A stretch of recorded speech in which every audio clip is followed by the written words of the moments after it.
معاهم يعني نحاول نمشي على طول. وعشان ما نتأخرش بس عشان الوقت. ايه ما لنا كيف ما لنا؟ تشتي عصير اطلب لك، كلمنا نطلب لك عصير يا اخي، ليش يشرب عصير حق خمس يشربوا؟ ايش الاسلوب هذا اللي فيكم؟ ياخذ عصير حق واحد يشربه؟ يا اخي عيب عليكم احترموا الاسلوب. حاول جدا هو عصير. انت مو شايف الاسلوب هذا الله يرحم لي والدي. يا صاحب البوفيه يا اخي قول لهم ايش هذا الزبائن اللي يدخلوا عندكم يا اخي يجيبوا العصير علينا حنجره. قمنا عيب عليكم يا اخي. خليك ايش الاسلوب هذا حقكم هذا؟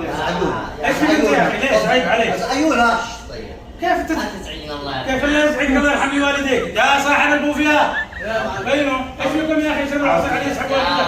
دول عصير على حسابي يا اخي. الزبنة دي عيب. امسك الدق غصبا عنك، كيف امسك الدق؟ امسك عيب عليك يا اخي احترم نفسك، احترم نفسك ما يا اخي، ايش فيك خلاص كيف ماشي كيف بدك تصير العصر من الدين؟ لا احترم نفسك من اول واحد. او زوج الدق غصبا عنك والله لا شو من الدق يا اخي عيب عليك احترم نفسك. يا اخي لا مش بالاسلوب هذا ياخذ في العصر حقي. عيب فوق الدكن فوق الدكن امسك الدق يا اخي. معك مقلب الله المستعان عليكم. العفو لكم على يا اخي العصير. الله المستعان عليكم.